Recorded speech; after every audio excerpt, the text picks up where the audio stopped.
ಮಹೇಶ್ವರ ನಾನು ಆಗ್ಲಿ ನಿಲ್ಸಿದೆ. ಬಹಳ ರಾಜ್ಯದಲ್ಲಿ ಕಾಂಗ್ರೆಸ್ ಸರ್ಕಾರ ಬಂದಂಥ ಸಂದರ್ಭದಲ್ಲಿ ಚರ್ಚೆಯ ಪ್ರಾರಂಭದ ದಿನಗಳಲ್ಲೇ ಮಾತಾಡ್ತಾ ಇದ್ವಿ, ಕರ್ನಾಟಕವನ್ನು ATM ಆಗಿ ಮಾಡ್ಕೊಳ್ಳುತ್ತೆ ಕಾಂಗ್ರೆಸ್ ಅಂತೇಳಿ. ದೇಶದ ಅನೇಕ ರಾಜ್ಯಗಳ ಚುನಾವಣೆ ಇದೆ, ಅನೇಕ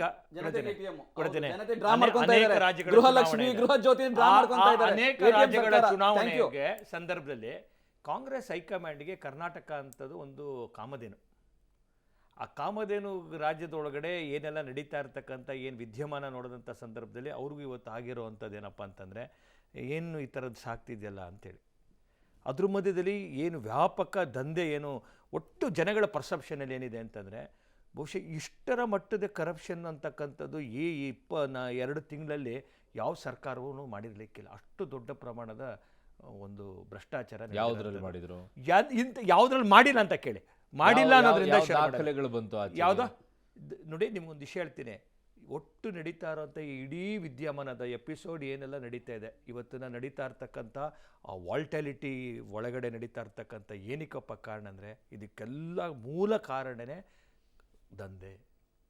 ಏನ್ ದಂಧೆ? ಒಟ್ಟು ದಂಧೆ, ಟ್ರಾನ್ಸ್ಫರ್ ದಂಧೆ, ಟ್ರಾನ್ಸ್ಫರ್ ದಂಧೆ. ನೋಡಿ, ನಿಮ್ಗೊಂದು ಮಾತು ಹೇಳ್ತೀನಿ, ಇದಿಷ್ಟಿಗೆ ನಿಲ್ಲಲ್ಲ. ಬಿಜೆಪಿ ಸರ್ಕಾರ SC ST ಇದ್ದಂತ ಅವರಿಗೆ ಭದ್ರತೆ ಕೊಟ್ಟಂತ ಏನು 7D ಕಾನೂನನ್ನ ಪರವಾಗಿ ಇದ್ರೂ ಕೂಡ 11,500 ಕೋಟಿ ರೂಪಾಯಿ ತೆಗೆದಿದ್ದಾರೆ.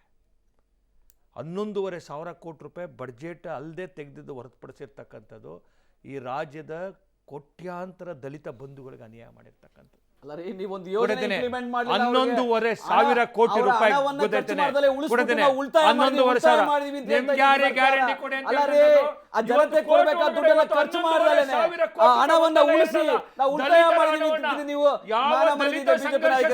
ಮುಖಾಂತರ ಬಂದಂತ HC ಮಹದೇವಪ್ಪ ದಲಿತರ ಮೇಲೆ ಇವತ್ತು ಈ ತರ ಮಾಡಿದ್ರು. ಇವತ್ತು ಕಾಂಗ್ರೆಸ್ ಹೈಕಮಾಂಡ್ ನಾಳೆ ಚರ್ಚೆ ಮಾಡತ್ತಾರೆ, ಅದಕ್ಕೆ ಉತ್ತರ ಕೊಡ್ಬೇಕಲ್ಲ. ಈ ದೇಶದಲ್ಲಿ ದಲಿತರಿಗೆ ಏನೆಲ್ಲ ಕಾಂಗ್ರೆಸ್ ಅನ್ಯಾಯ ಮಾಡ್ತಿದೆ, ರಾಜ್ಯದಲ್ಲಿ ದಲಿತರಿಗೆ ಹೇಗೆ ಅನ್ಯಾಯ ಮಾಡ್ತಿದೆ ಅಂತೇಳಿ ನಾಳೆ ಚರ್ಚೆ ಮಾಡಬೇಕು ಈ ಸಭೆ ಒಳಗಡೆ ಕಾಂಗ್ರೆಸ್ನವರು. ಅಲ್ಲ ರೀ, ಯಾರು ಅನ್ಯಾಯ ಮಾಡ್ತಾರದು? ಅಲ್ಲ ರೀ, ನಿಮ್ಗೆ ಅಲ್ಲ ಏನಾದ್ರೂ ಮಾಹಿತಿ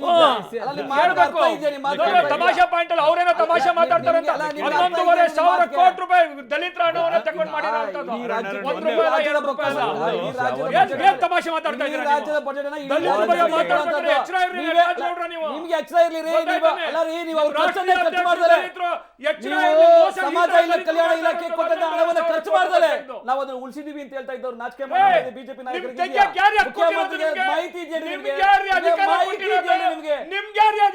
ಕಲ್ಯಾಣ ಕರ್ನಾಟಕದ 3,000 ಕೋಟಿ ರೂಪಾಯಿ ಹಗರಣ ಮಾಡಿಬಿಟ್ಟು ಗಂಗಾ ಕಲ್ಯಾಣ ಯೋಜನೆ ಹಗರಣ ಮಾಡಿಬಿಟ್ಟು 1,500 ಕೋಟಿ ರೂಪಾಯಿ ಖರ್ಚು ಮಾಡಿದ್ದಾರೆ. ಕಲ್ಯಾಣ ಕರ್ನಾಟಕ ಅನ್ಯಾಯ ಮಾಡಿದವರು ನೀವು. 371 ವಿರೋಧ ಮಾಡೋದವ್ರು ನೀವು. ಅವರಿಗೆ ಅವ್ರ ನೇಮಕಾತಿ ಮಾಡ್ದಲೆ ಅನ್ಯಾಯ ಮಾಡಿದವ್ರು ನೀವು. 40%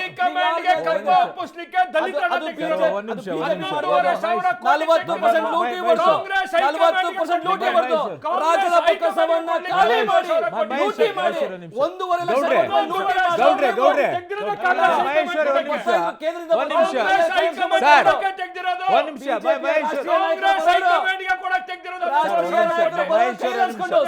ನಟರಾಜ್ ಗೌಡ್ರೆ,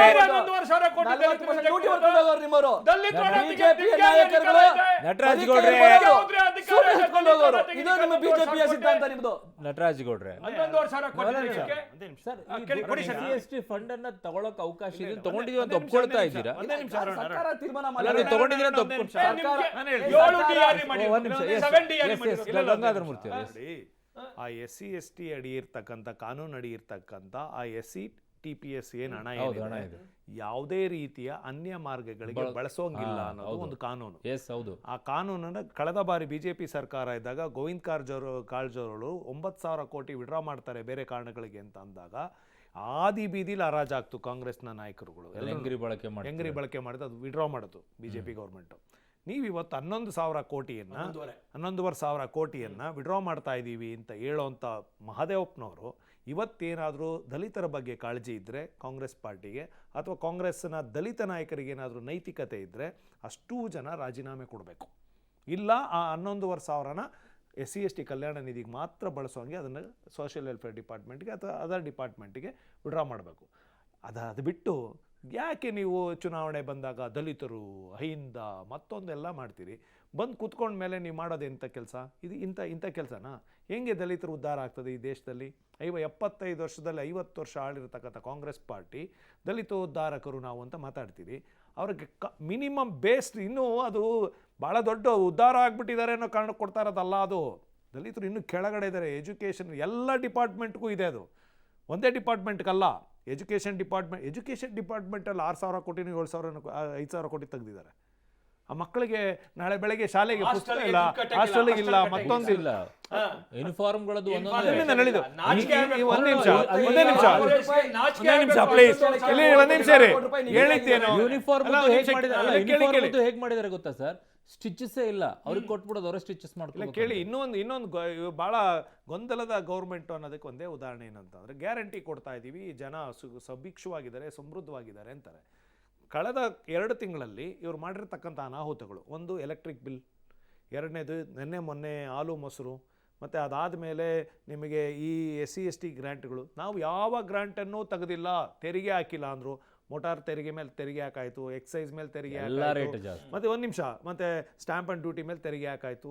ಎಲ್ಲಿಂದ ದುಡ್ಡು ತಂದಿದ್ರಿ? ಎಲ್ಲ ಇಲ್ಲೇ ತೆಗೆದು ಇಲ್ಲೇ ಕೊಟ್ಟು. ಅದು ಅದರ ಜೊತೆಗೆ ಶಾಸಕರು ಹೇಳದಂತೆ, ಎಲ್ಲರೂ ಹೇಳದಂತೆ ಯಾವ ಡೆವಲಪ್ಮೆಂಟ್ ವರ್ಕು ದುಡ್ಡಿಲ್ಲ, ಅನುದಾನ ಇಲ್ಲ, ಖಜಾನೆ ಖಾಲಿ. ಕಳೆದ ಸರ್ಕಾರದ ಒಂದ್ ನಿಮಿಷ, ಕಳೆದ ಸರ್ಕಾರದ ಕೇಳಿ. ನಿಮ್ಮ ಮಾನ್ಯ ಸಿದ್ದರಾಮಯ್ಯನವರು ಫೈನಾನ್ಸ್ ಮಿನಿಸ್ಟ್ರು ಬಜೆಟ್ ಅನ್ನು ಓದುವಾಗ ಪ್ರಪ್ರಥಮವಾಗಿ ಹೇಳಿದ ಒಂದೇ ವರ್ಡು, ಕರ್ನಾಟಕ ಸಮೃದ್ಧವಾಗಿದೆ, ಸಂಪದ್ಭರಿತವಾಗಿದೆ, ನಮಗೆ ಹಣದ ಕೊರತೆ ಇಲ್ಲ. ಒಂದ್ ನಿಮಿಷ, ಹಣದ ಕೊರತೆ ಇಲ್ಲ ಅಂದ್ರೆ ಅರ್ಥ ಏನು ಅಂತಂದ್ರೆ, ಕಳೆದ ಸರ್ಕಾರ ಯಾವ ಲೂಟಿ ಮಾಡಿಲ್ಲ, ಖಜಾನೆ ಖಾಲಿಯಾಗಿಲ್ಲ ಅಂತ ಅರ್ಥ.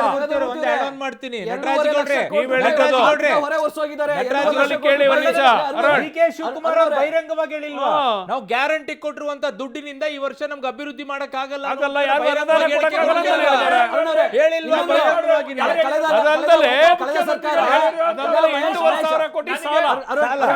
ಕಳೆದ ಸರ್ಕಾರ ಕಾಮಗಾರಿ, ಮುಗಿಯದ ಕಾಮಗಾರಿ, ಶುರು ಮಾಡಿದ ಕಾಮಗಾರಿ 2.5 ಲಕ್ಷ ಕೋಟಿ ರೂಪಾಯಿ ಆರ್ಥಿಕ ಹೊರೆಯನ್ನು ಹೊರಿಸೋಗಿದೆ.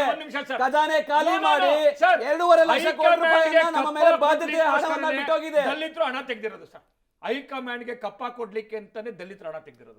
ಅದು ನಿಮ್ಮಲ್ಲಿ ಇರ್ತದ್ರಿ, ನಿಮ್ಮಲ್ಲಿ ಹೈಕಮಾಂಡ್ ನಿಂದ ನಿಮ್ಮ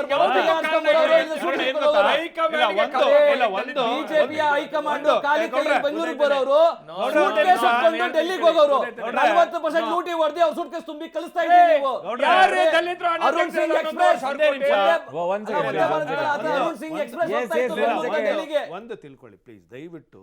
ಈ ಕೂಗಾಡೋದ್ರಿಂದ ಏನು ಪ್ರಯೋಜನ ಆಗಲ್ಲ. ಆದರೆ ಆ SC/ST ಸಂಬಂಧಪಟ್ಟಂಥ ಹಣವನ್ನು ತೆಗೆದಿರ್ತಕ್ಕಂಥದ್ದು ಗಂಭೀರವಾದ ವಿಚಾರ. ನೀವು ಯಾವ ತೆರಿಗೆ ಹಾಕೊಂಡ್ರೂ ಜನ ತಲೆ ಕೆಡಿಸ್ಕೊಳ್ಳಲ್ಲ, ಕಟ್ಟಕ್ಕೆ ರೆಡಿ ಇದ್ದಾರೆ ಕರ್ನಾಟಕದ ಜನ. ಆದರೆ ದಲಿತರಿಗೆ ಕಲ್ಯಾಣದಕ್ಕೆ ಹೋಗ್ತಾ ಇರ್ತಕ್ಕಂಥ ಹಣವನ್ನು ನೀವು ತೆಗೆದು ಡೈವರ್ಟ್ ಮಾಡಿ ಇನ್ನೊಂದು ಸ್ಟೇಟ್ಮೆಂಟ್ ಮಾಡ್ತಾರೆ ಮಾದೇವಪ್ಪ ಅವರು. ಈ ದಲಿತರ ಹಣ ಏನು ತೆಗೆದಿದ್ದೀವಿ, ಗ್ಯಾರಂಟಿನಲ್ಲಿರೋ ದಲಿತರನ್ನು ಹುಡುಕೇ ಕೊಡ್ತಾರಂತೆ. ಇದು ಯಾವ ನ್ಯಾಯ? ಇದು ಯಾವ ನ್ಯಾಯ?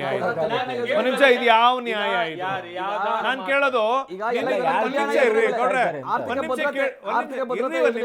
ಗೌಡ್ರೆ ಒಂದೇ ನಿಮಿಷ ಇರ್ರಿ. ದಲಿತರ ಅಭಿವೃದ್ಧಿಗೆ ಇಟ್ಟಿರ್ತಕ್ಕಂಥ ಹಣವನ್ನು ತೆಗೆದು ಅವ್ರ ಅಭಿವೃದ್ಧಿಗೆ ಎಲ್ಲ ರೀತಿಯ ಹೊಡೆತ ಕೊಟ್ಟು ಇಲ್ಲಿ 2,000 ರೂಪಾಯಿನೋ 1,000 ರೂಪಾಯಿನೋ ಫ್ರೀ ಬಿ ಕೊಟ್ಬಿಟ್ಟು ಅವ್ರು ದಲಿತ ಉದ್ಧಾರ ಆಗ್ತಾರ? ಏನು ವರ್ತಾ ಏನಿಲ್ಲ ಅವ್ರಿಗೆ ಶಿಕ್ಷಣಕ್ಕೆ, ಅವ್ರಿಗೆ ಅಲ್ಲ ಅವ್ರಿಗೆ ನೀವು ಕಾಂಗ್ರೆಸ್ ಇಂಪ್ಲಿಮೆಂಟ್ ಆಗಿಲ್ಲ. ನಾವು 11,500 ಕೋಟಿ ತೆಗೆದಿರೋದು ಸತ್ಯ, ತೆಗಿತಾ ಇದೀವಿ. ವಿದ್ಯಾನಿಧಿ ಯೋಜನೆ ನಿಂತಿದ್ಯಾ ದಲಿತರಿಗೆ? ನಿಂತಿಲ್ಲ. ಅವ್ರಿಗೆ 50 ಲಕ್ಷದಿಂದ 1 ಕೋಟಿ ರೂಪಾಯಿ ಅವ್ರಿಗೆ ಗುತ್ತಿಗೆ ಹಣವನ್ನ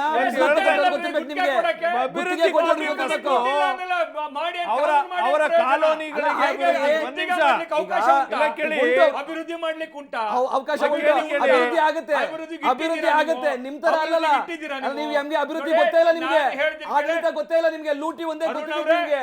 40% ಲೂಟಿ ಹೊಡೆದು ಖಜಾನೆ ಖಾಲಿ ಮಾಡಿ ರಾಜ್ಯವನ್ನ ಬಿಕಾರಿತರ ಮಾಡಿದಿರಿ ನೀವು.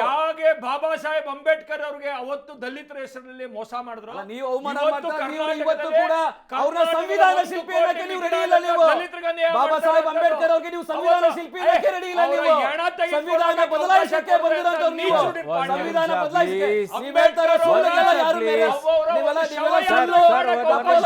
ಸುಳ್ಳುಗಳಿಗೆಲ್ಲ ಅಪಪ್ರಚಾರ ಮಾಡೋದ್ರ ತೀರ್ಮಾನ ಮಾಡಿ. ಗೌಡ್ರೆ ಒಂದ್ ಸೆಕೆಂಡ್ ಗಂಗಾಧರ ಮೂರ್ತಿ ಅವರೇ, ನೀವು ಆರಂಭದಲ್ಲೇ ಒಪ್ಕೊಂಡ್ರಿ ವರ್ಗಾವಣೆ ವಿಚಾರ, ಅನುದಾನದ ವಿಚಾರದಲ್ಲಿ ಒಂದಿಷ್ಟು ಸಣ್ಣ ಪುಟ್ಟ ಅಸಮಾಧಾನಗಳಿದೆ ಅಂತ ಹೇಳಿ. ಕ್ಲಿಯರ್ ಪಿಕ್ಚರ್ ಏನು ಅಂತ ಅಂದರೆ ಗಂಗಾಧರ ಮೂರ್ತಿಯವರೇ, ವರ್ಗಾವಣೆ ಶಾಸಕರು ಮಾಡಿಸ್ಕೊಳ್ತಾರೆ ಅಂದ್ರೆ ಏನಾದರೂ ಒಂದು ರೀಸನ್ ಇರಬೇಕಲ್ಲ ಸರ್? ಇರುತ್ತೆ. ಇದೇ ಇರಬೇಕಲ್ಲ ಸರ್? ಒಂದು ಒಳ್ಳೆ ಅಧಿಕಾರಿ ಬರಬೇಕು. ಬಿಜೆಪಿಯ ಅನುದಾನ ಒಂದು ಕಡೆಗೆ, ಒಂದ್ ನಿಮಿಷ, ಒಂದು ಕಡೆಗೆ ಆ ಕ್ಷೇತ್ರದಲ್ಲಿ ಅನುದಾನ ಬರ್ತಾ ಇಲ್ಲ, ಶಾಸಕರಿಗೆ ಹಣ ಕೊಡೋದಿಲ್ಲ ಅಂತ ಈಗಾಗಲೇ ಸಿದ್ದರಾಮಯ್ಯನವ್ರು ಹೇಳಾಗಿದೆ. ದುಡ್ಡು ಎಲ್ಲಿಂದ ಬರ್ಬೇಕು ಶಾಸಕರಿಗೆ? ವರ್ಗಾವಣೆ ಮೂಲಕನ? ವರ್ಗಾವಣೆ ನೋಡಿ, ಈಗ ಅದೇನು ಮುಚ್ಚಿಡುವಂತದ್ದಲ್ವೇ ಅಲ್ಲ. ಬಹಳ- ಬಹಳ- ಓಪನ್ ಇಲ್ಲಿ ಕೇಳಿ, ಕೇಳಿ. ವರ್ಗಾವಣೆಗೆ ಎಷ್ಟೆಷ್ಟು ದುಡ್ಡನ್ನ ಇಸ್ಕೊಳ್ತಾರೆ ಅರುಣ್, ಒಂದೇ ನಿಮಿಷ. ಎಲ್ಲರೂ ಕೂಡ, ನಾವು ಕೂಡ ಕಠೋರ ಸತ್ಯವನ್ನ ಒಪ್ಕೋಬಹುದು. ಚುನಾವಣಾ ಸಂದರ್ಭದಲ್ಲಿ ಎಲ್ಲ ಪಕ್ಷದ ಶಾಸಕರುಗಳು, ಚುನಾವಣೆಗೆ ನಿಂತವರು ಎಲ್ಲರನ್ನು ಕೂಡ ಚುನಾವಣೆಗೆ ಯಾವ್ಯಾವ ರೀತಿ ಖರ್ಚು ಮಾಡ್ಕೊಂಡು ಬಂದಿದ್ದಾರೆ ಅಂತ ಎಲ್ರಿಗೂ ಗೊತ್ತಿರೋ ವಿಚಾರನೆ. ಹೌದು. ಬಂದ ಕೆಲವೇ 2 ತಿಂಗಳಲ್ಲಿ ಡೆಲ್ಲಿಯಿಂದ ಬಂದಂಥ ಗ್ಯಾರಂಟಿಗಳನ್ನ ಕೊಡೋಕ್ಕೋಸ್ಕರ ಶಾಸಕರಿಗೆ ಬರಬೇಕಾದಂಥ ಎಲ್ಲ ಸವಲತ್ತುಗಳನ್ನು ಮತ್ತು ಅಧಿಕಾರಗಳನ್ನು ಕಿತ್ಕೊಂಡಿರ್ತಕ್ಕಂಥ ಕಾಂಗ್ರೆಸ್ ಸರ್ಕಾರ ಏನು ಹೇಳ್ತು? ಗ್ಯಾರಂಟಿಗೋಸ್ಕರ ಇದು 1 ವರ್ಷನೋ 2 ವರ್ಷನೋ ತಡ್ಕೊಂಬಿಡ್ರಪ್ಪ ಎಂ ಪಿ ಚುನಾವಣೆವರೆಗೂ ಅಂತ ಹೇಳಿದ್ರು. ಮೊನ್ನೆ ಮುಖ್ಯಮಂತ್ರಿಯವರು ಏನು ಹೇಳಿದ್ರು? ಯಾವ ಶಾಸಕರಿಗೂ ವಿಶೇಷ ಅನುದಾನ ಕೊಡೋದಿಲ್ಲ ಅಂತ ಹೇಳಿದ್ರು. ಮಾನ್ಯ DK ಶಿವಕುಮಾರ್ ಅವ್ರು ಏನು ಹೇಳಿದ್ರು? ಉಪಮುಖ್ಯಮಂತ್ರಿಗಳು ಈ ಅಭಿವೃದ್ಧಿಗೆ ಯಾರು ಹಣ ಕೇಳಬೇಡ್ರಿ ಅಂತ ಹೇಳಿದ್ರು. ಆಯ್ತಾ? ಅದರ ಜೊತೆಗೆ ಅವ್ರ ಶಾಸಕರ ಪ್ರಶ್ನೆ ಏನು ಅಂದರೆ, ನೀವು ವಿಶೇಷ ಅನುದಾನವನ್ನು ಕಡಿತ ಮಾಡಿ ಗ್ಯಾರಂಟಿ ಕೊಡ್ತಾ ಇಲ್ಲ, ಸಾಲ ಮಾಡ್ತಾ ಇದ್ದೀರಿ, ಮತ್ತು ಟ್ಯಾಕ್ಸ್ ಹಾಕ್ತಾ ಇದ್ದೀರಿ, ಎಲ್ಲದ್ರ ಮೇಲೆ ತೆರಿಗೆ ಹಾಕ್ತಾ ಇದ್ದೀರಿ. ಅವರೇ ಹೇಳಿದ್ದಾರೆ ಬಜೆಟ್ನಲ್ಲಿ ಇಷ್ಟು 52,000 ಕೋಟಿ ಬರತಕ್ಕಂಥ ಹಣವನ್ನು ನಾನು ಈ ಥರದ ತೆರಿಗೆಗಳ ಮೇಲೆ ನಾನು ಕಲೆಕ್ಟ್ ಮಾಡಿ ಕೊಡ್ತಾ ಇದ್ದೀನಿ ಅಂತ ಹೇಳ್ತಿದ್ದಾರೆ. ಅಷ್ಟಾದ ಮೇಲೆ ವಿಶೇಷ ಅನುದಾನ, ಶಾಸಕರದ ವಿಶೇಷ ಅನುದಾನ ಯಾಕೆ ಕಟ್ಟಾಗ್ತದೆ? ಆಯಿತು, ಏನೋ ಗ್ಯಾರಂಟಿಗೋಸ್ಕರ ಒಪ್ಕೊಂಡ್ರು ಶಾಸಕರು. ಪಾಪ ಅವ್ರ ಕ್ಷೇತ್ರದಲ್ಲಿ ಅವರೇ ನಟರಾಜ್ ಗೌಡರು ಹೇಳ್ತಾ ಇದ್ದಂಗೆ ಅವರ ಕ್ಷೇತ್ರದ ಅಭಿವೃದ್ಧಿಗೆ ಪ್ರಾಮಾಣಿಕ ಅಧಿಕಾರಿಗಳನ್ನು ಬೇಕಾದಾಗೆ, ಒಂದು ನಿಮಿಷ, ಅದಕ್ಕೆ ಯಾಕೆ ಪಾಪ ಅವ್ರದೇ ಭಾಷೆನ ಅವ್ರಿಗೆ ಕೊಟ್ಬಿಟ್ರೆ ಒಳ್ಳೇದು. ಪ್ರಾಮಾಣಿಕ ಅಧಿಕಾರಿ, ಒಂದು ನಿಮಿಷ ಕೇಳ್ರಿ, ಒಂದು ನಿಮಿಷ ಆಯ್ತು, ನಿಜ, ನಾನು ಅದನ್ನೇ ಹೇಳ್ತಿದ್ದೀನಿ. ಪ್ರಾಮಾಣಿಕ ಅಧಿಕಾರಿಗಳನ್ನು ಶಾಸಕರು ಹಾಕಿಸ್ಕೊಳ್ಳಿಕ್ಕೆ ಶಿಫಾರಸು ಪತ್ರ ಕೊಟ್ಟರೆ ಸಿದ್ದರಾಮಯ್ಯನವರು ಅಥವಾ DK ಶಿವಕುಮಾರ್ ಅವರು ಅಪ್ರಾಮಾಣಿಕ ಅಧಿಕಾರಿಗಳನ್ನ ಹಾಕ್ತಾ ಇದ್ದಾರೆ, ಪ್ರಾಮಾಣಿಕ ಅಧಿಕಾರಿಗಳನ್ನ ಹಾಕ್ಲಿಕ್ಕೆ ಅವಕಾಶ ಕೊಡ್ತಾ ಇಲ್ಲ. ಆ ಕಾರಣಕ್ಕೆ ನಮ್ದು ಅಸಮಾಧಾನ ಅಂತ ಹೇಳಿದ್ರು.